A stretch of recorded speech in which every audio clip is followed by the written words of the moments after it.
So thanks everybody for hanging in there, and sorry about all the confusion. And I can like connect with some, I don't know, IT people or just figure stuff out with them, how to make this easier and seamless. And if you're here now and you were trying to get on earlier, I'm sorry. I apologize for that. Okay, so earlier we did a yoga practice, and I just wanted to see, you guys can unmute yourselves. Does anyone have anything they want to share? Like, did that feel like too hard for you? Was it good? Some of you are here that weren't there. So if anyone wants to share anything, or if you can share with the people who weren't here, maybe what we focused on.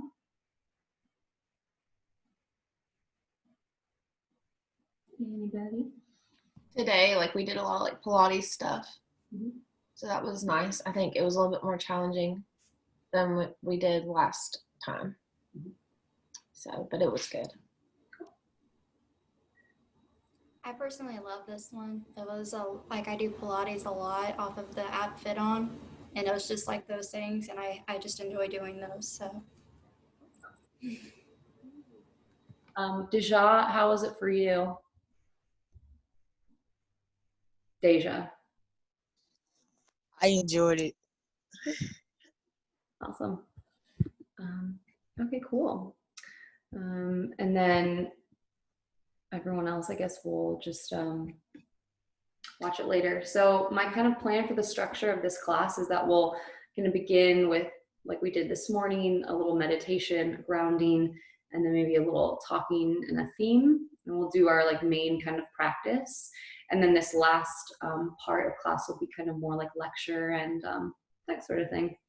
But let's just kind of begin a second part with a little bit more meditation. So come to a comfortable seated position, so sitting tall. You can cross your legs and just kind of rock a little side to side, and maybe it's just a little forward and back. Lift tall through your spine. And then let your eyes close. Take a deep breath in. And let a big breath out. Good, deep breath in. Nice, long, slow exhale.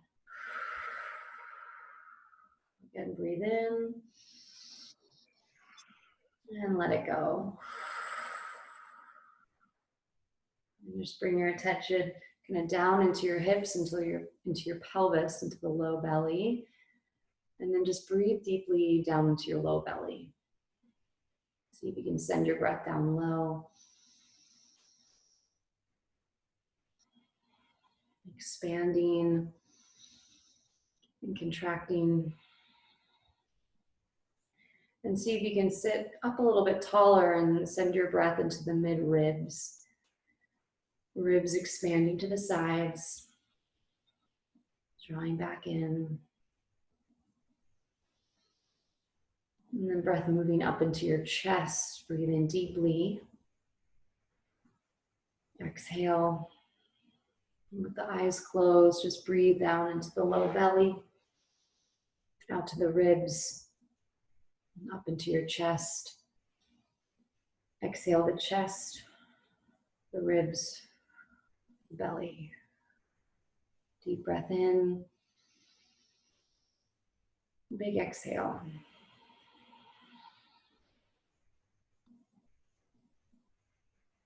And then see if you can really focus on that exhale. Maybe it's a cool whisper sound on the lip. And start to bring your attention to the crown of the head. And just breathe into the upper realms of the head, the scalp and the forehead and the face. And as you sit tall and breathe deep, see if you can relax the head and the face. And move your attention down the neck and throat, softening. Try to get still, pay attention, and breathe down the tops of your shoulders. Move down into your chest, and then the upper back shoulder blades. So like liquid kind of moving down your torso. Move down to the ribs, to the belly, And let that light, that attention move down into your hips. So let your torso relax and soften, but feel lifted and light. Breath is deep. Move down through your right shoulder and down the right arm, the elbow and the wrist, the hand and each finger. Right arm is relaxed. Still sitting tall and breathing deep. Move your attention to the right shoulder and then the left shoulder. Attention moving down the arm, the elbow, the wrist, the hand, and each finger. The left arm completely relaxed. And move your attention back up the right arm to the right shoulder. Soften the center of your chest, the belly, down into the pelvis, into the floor, the hips. And soften and move your attention down to the right leg. Relax the right knee, the shin, the calf, down your right ankle onto the foot and each toe. And then move your attention back up the right leg to the ankle, the knee, the hip, soften and relax. Move your attention back into the belly. The low belly softens, low body is relaxed. And then move your attention to the left hip. And soften down the front of the left leg, the back of the leg, the knee, the shin, the calf, the ankle, left foot, left toes, relax. Move back up the left leg, ankle, shin, knee to the hip. And then move your energy to the belly, the navel center, to the chest, kind of right at the middle of the chest, the heart center. Move your energy and attention to the throat, into the third eye, the place between your forehead, and up to the crown of the head. Now taking a deep breath, relaxing the whole body. Inhale, and then exhale, relax, soften the body out and down. So breathe in up the front of the body, inhale. Exhale down the back body, exhale. Breathe in up the front. Exhale down the back. And imagine that your breath is spreading over every inch of the body, the fingers, the toes, to the head, the hips. And with these deep breaths, the body gets really present, stable, grounded, focused, and here. Inhale. Exhale. Let yourself really drop into right now. Feel grounded in your center, in your body here.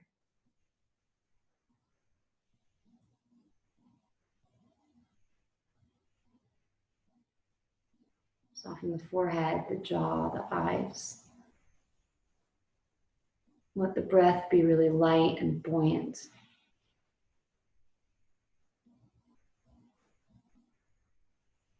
Now in yoga, we have something called an intention, which is like a focus or a goal, maybe a word to focus in. And from this kind of peaceful place of meditation, see if without really overthinking it, you can come up with a personal intention for maybe this rest of class today, the rest of your day, or walking into your week. Your intention can be something like relaxation, rest, maybe focus or joy. Whatever maybe you want to cultivate more of in your life right now. Maybe it's a feeling of well-being and balance.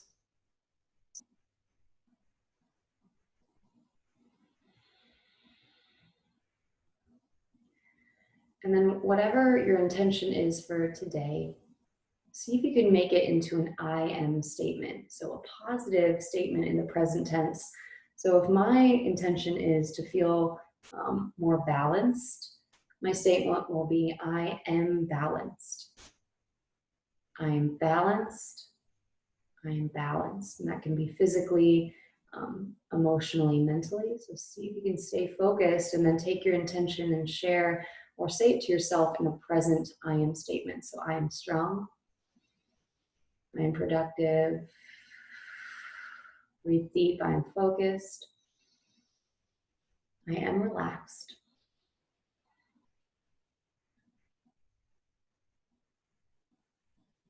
And then bring your hands together in front of your heart with your palms touching. So that sacred position, Anjali Mudra, gesture of presence, commitment. And one more time, state that intention to yourself. Breathe in, breathe out. Press your palms together and stretch your arms up. And then reach your arms out and down. Great job, everyone. Now you can place your feet down, bend your knees, and just kind of sway a little side to side. If you want, you can press into your hands and your feet, lift your hips, do a reverse table. Maybe extend your legs out and give your legs a little shake and a wiggle. So if it's a little uncomfortable to sit cross-legged, you can just move a little. And from here, you can just kind of find a comfortable seat. You can cross your legs or sit. This is called Virasana Hero Pose. So sitting in kind of between, I'm sitting on a pillow with like knees together and feet open. So that's another kind of traditional meditative seated position. So how do you feel? Just kind of notice what that like short meditation might have done for you, mentally, emotionally, physically. I know for me, sometimes a very short grounding meditation can feel like a huge wave of relaxation if it's been like a stressful morning. So we're just going to continue to kind of review some things we've talked about. Also, how's everyone's journals going? Do you remember how we're doing unmute you all. So just to review, we should be doing a journal entry for every class. Obviously this class, or Tuesday's class, you didn't need to since we didn't have class and we haven't done this week's class, but does anyone want to share how that's been, or maybe you totally forgot and that's okay?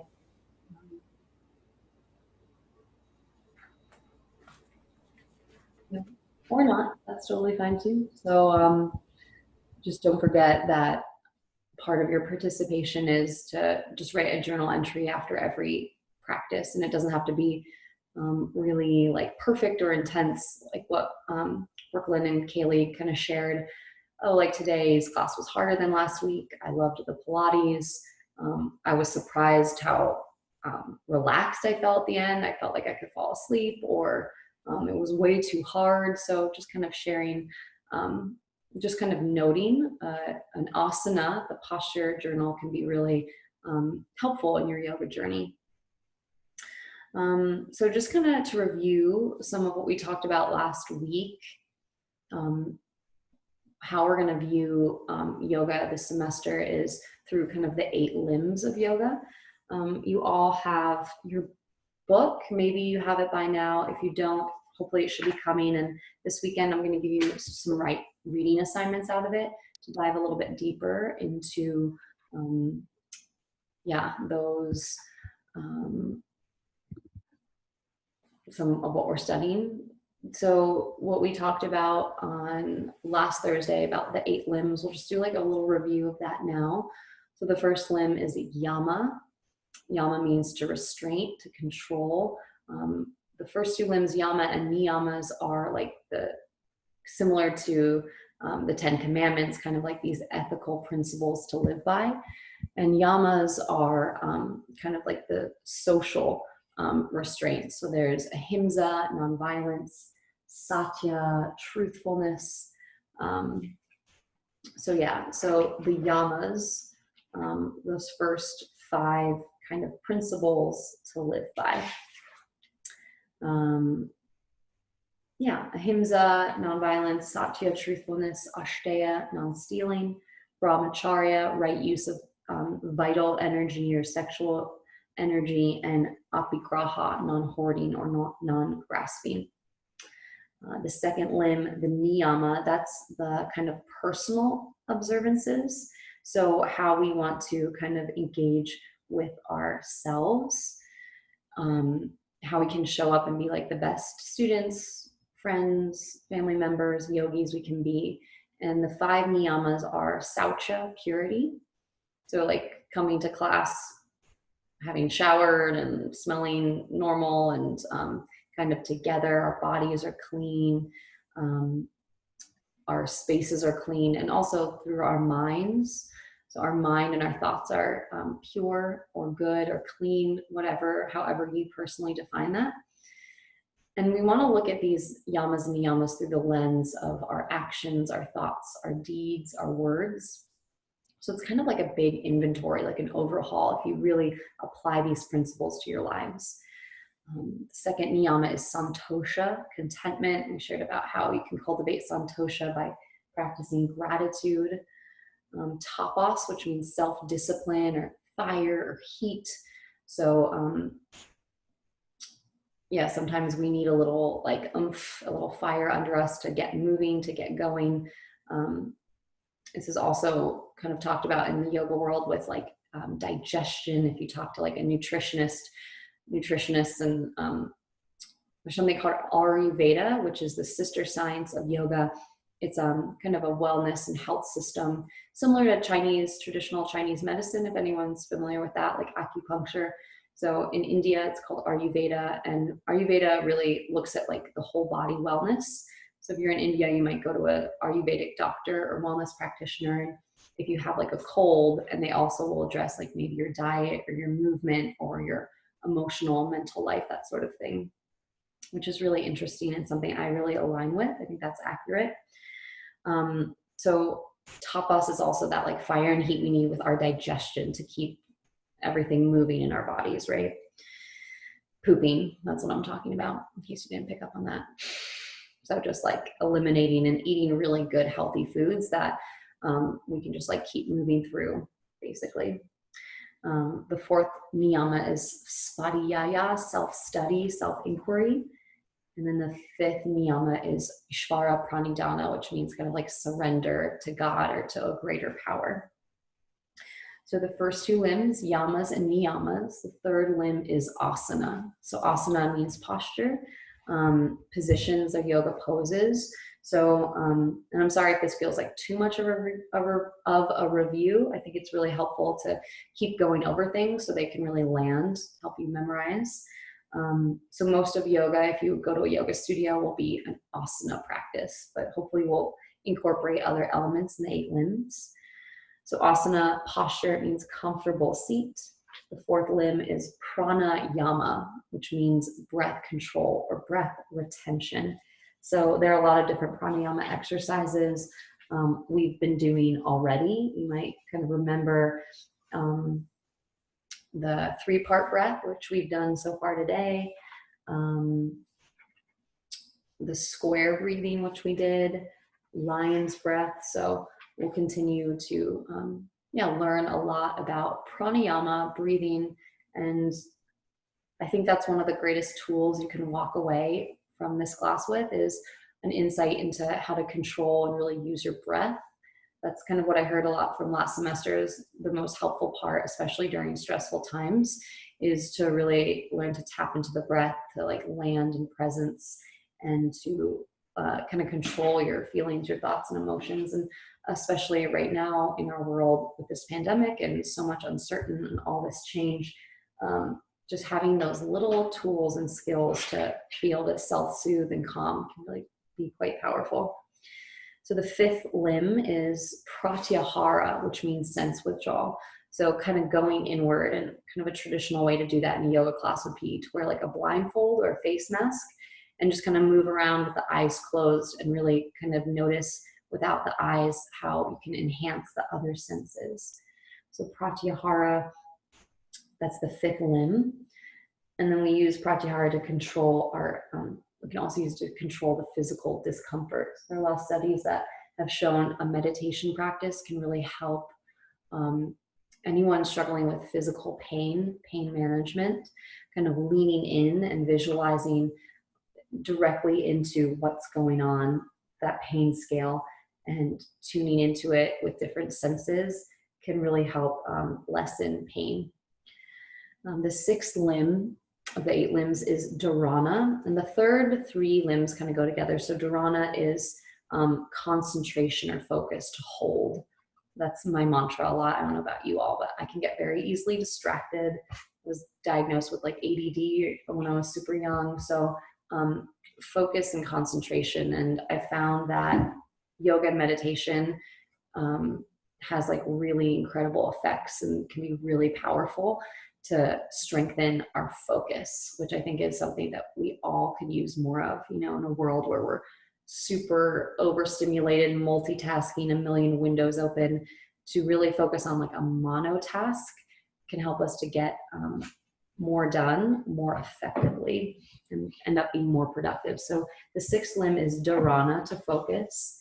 The 7th limb is dhyana, so very similar, dharana and dhyana, which is meditation, connection. So kind of going together, we have that focus and concentration, and then we focus that in our meditation, dhyana.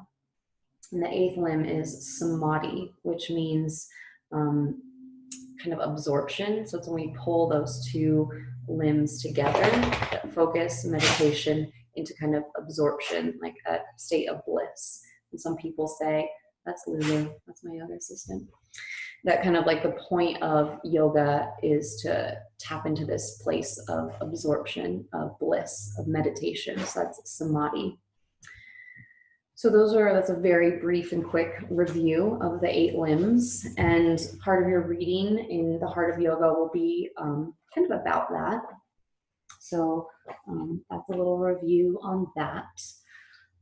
What else to talk about today? So we've already gone over the 2nd limb, or the 2nd sutra, 1.2, Yoga Chittavritti Nirodha. So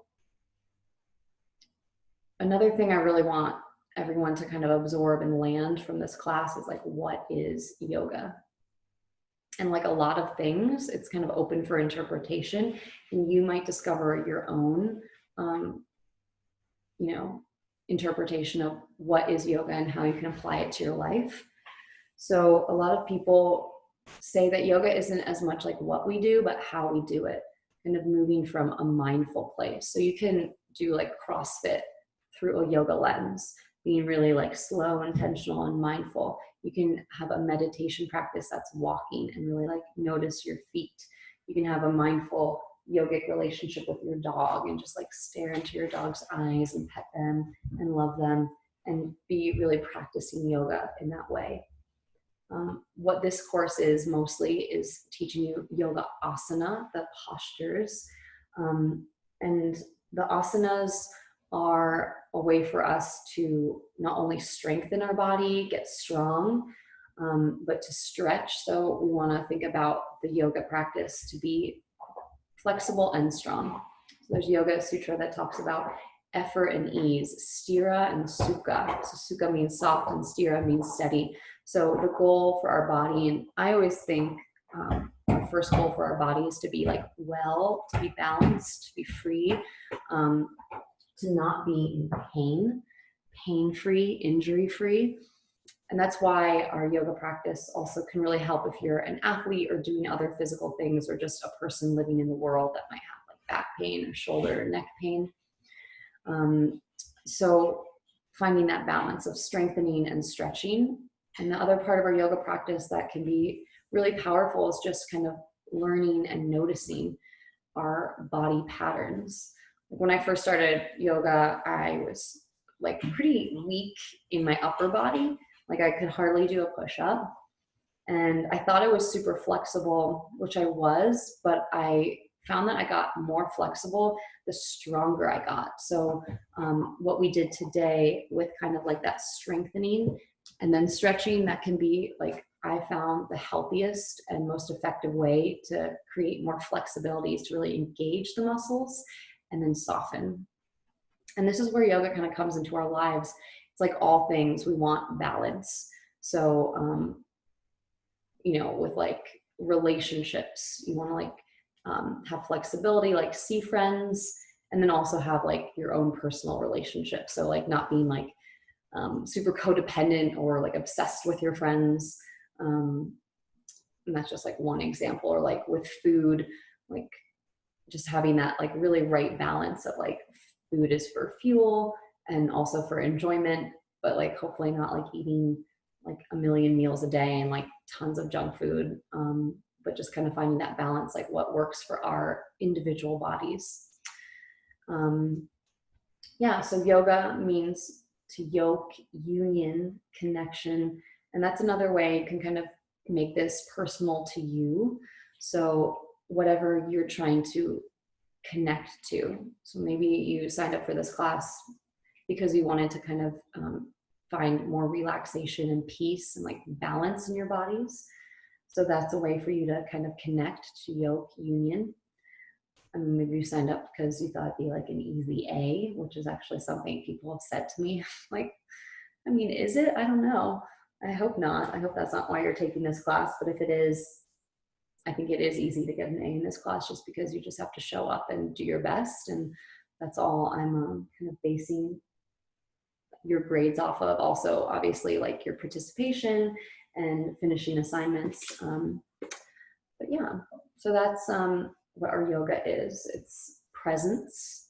It's showing up clearly, having eyes to see clearly. That's another definition of yoga I love. Having eyes to see that the moment we're in is through our own lens. So especially in the past couple months, with everything that's going on in our lives, maybe some of us are learning. It's kind of like a touchy subject, but like learning how we've maybe been like prejudiced or I'm totally speaking for myself, or not aware of how other people in our country have really struggled, and connecting to like our privilege and then like stepping out and figuring out how we can do that. So like for me, I'm like a white woman. I live in Asheville, North Carolina, and I've never been like afraid for my life when I've been pulled over by a police officer, and I've never like felt unsafe calling the police. And I don't think I've ever been like discriminated against in the same way people of color have. And that's kind of like a heavy, like deep reckoning. I'm actually reading 2 books right now if anyone's, one of them is right here, How to Be an Anti-Racist, which I think is really powerful. So, and for me as like a yoga teacher, a professor, I think it's really important that I stay super educated on these topics. And hopefully you all in this like learning and college environment are like asking questions and engaging in interesting conversations with your peer group and your the student body, and just kind of learning and unlearning. And like the future is yours, so this is like you guys are all moving forward. And so I think it's really an interesting time. And that's like how, for me as like a yoga teacher, as a yogi, I think it's really my obligation to like transfer this practice into modern life.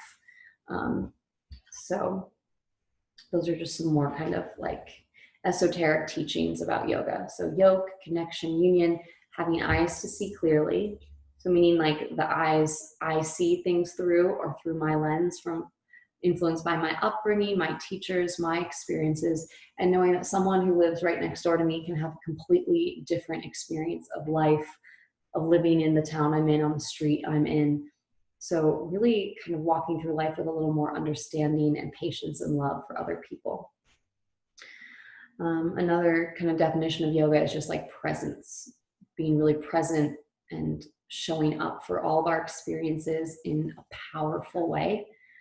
And I shared this last week, but if you've ever had the experience of like being with someone and they're just kind of like, yeah, or like on their phone, and maybe you're just really used to that because it's kind of pretty common in our culture right now. And it just doesn't feel good. And you can think about maybe an experience when you were really like in a great deep conversation, or maybe talking to someone who's like a mentor or guide for you, and they're really like looking at you and holding space, and it's really powerful and present, and you feel seen. Maybe if you're ever having like a hard time and someone's just like there with you, and just notice like what it's like in those, if you can think of like two experiences where you've been really maybe disregarded or ignored, and also really seen, heard, and understood.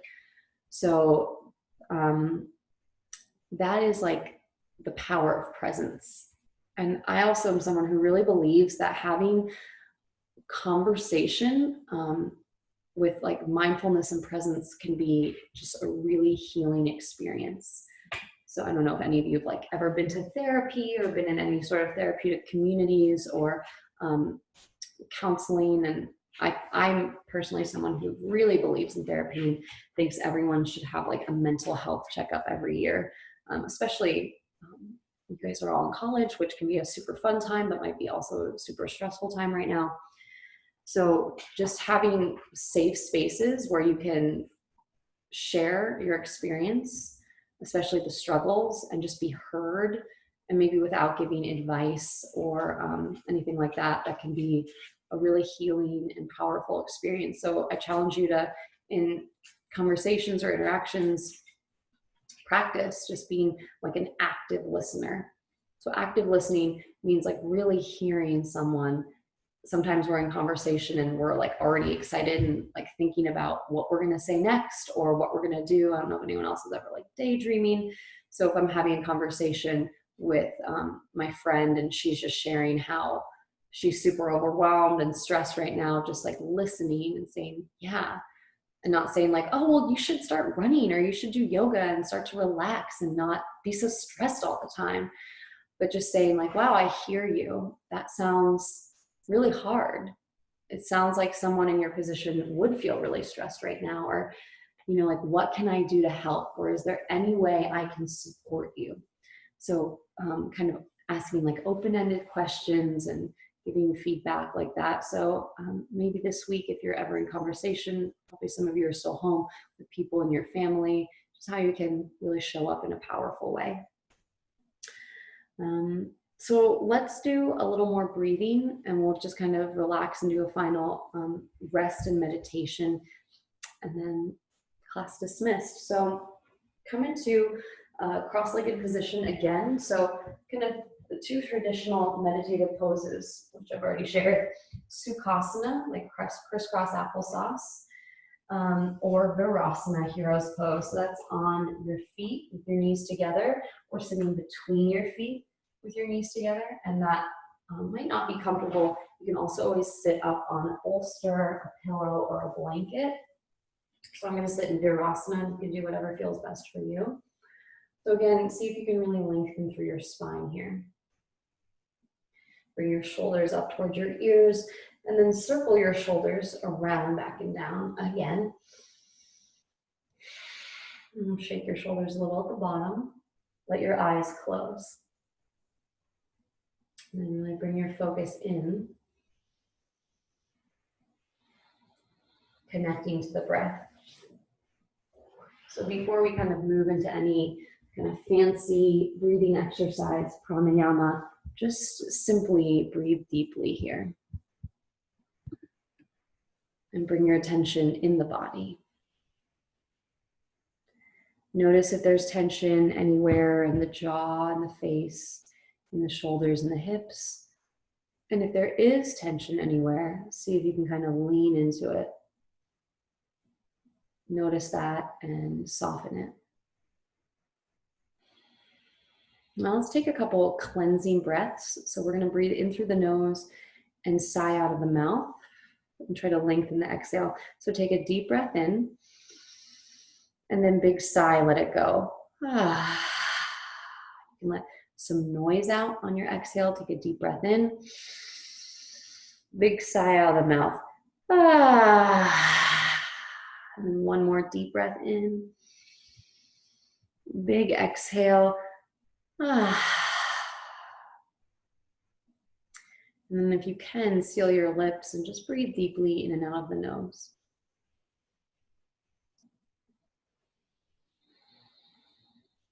Notice and feel.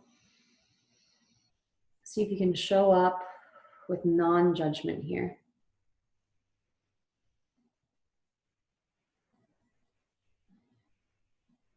Now see if you can make the inhale and the exhale the same length. This is called Samavriti breathing. So same length. Breathe in. Breathe out. Breathe in. 1, 2, 3, 4. Breathe out. 4, 3, 2, 1.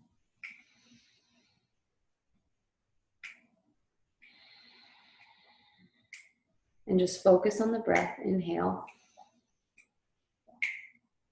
Exhale. Breathe in. Breathe out. Breathe in. Breathe out. One more.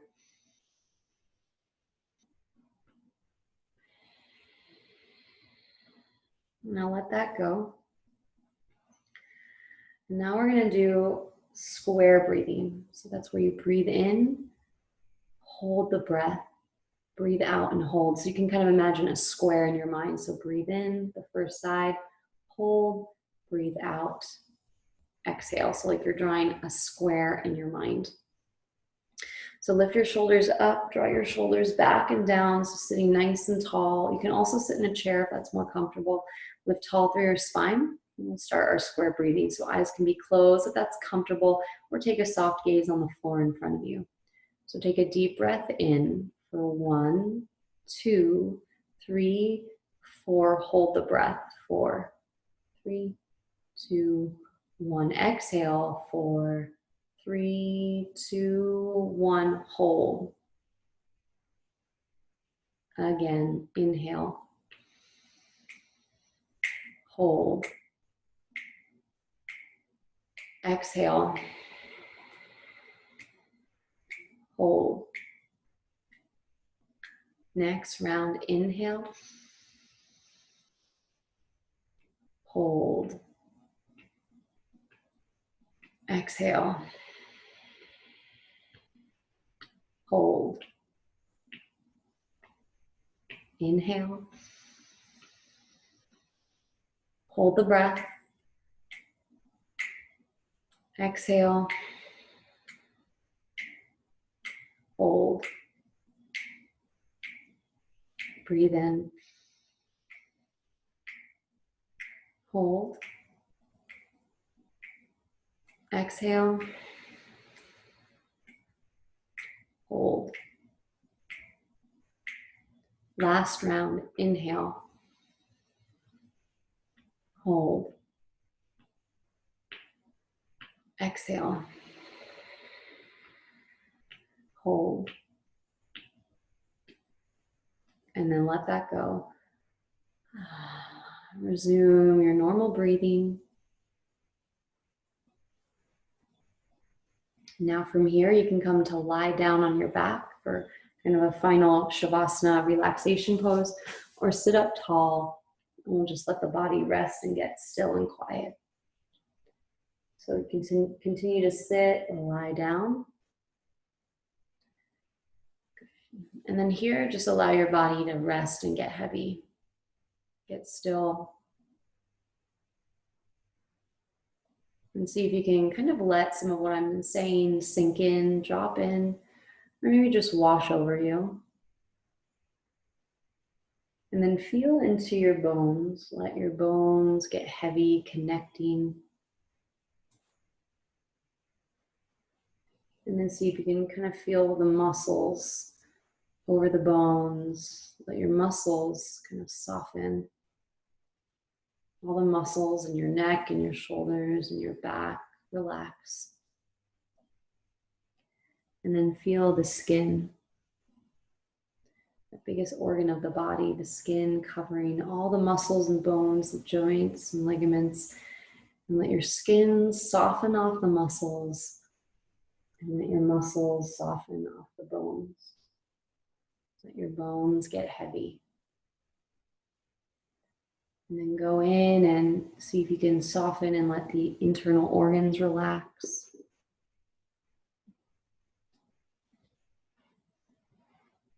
Let everything just drop in.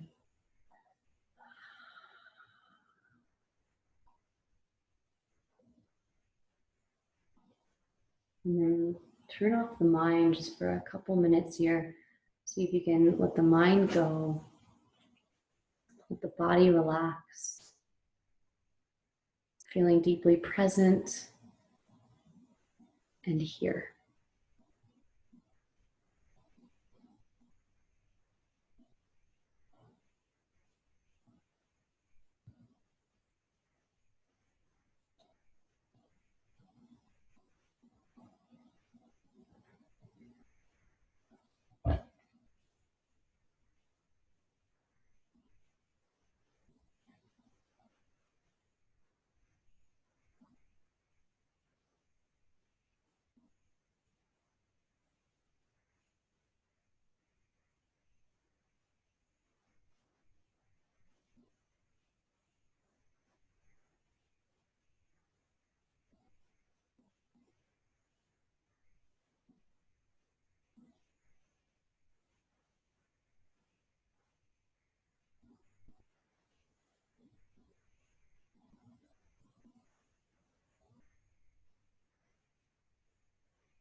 And then once again, kind of turning your attention inward to the body, tapping back to presence, noticing and feeling.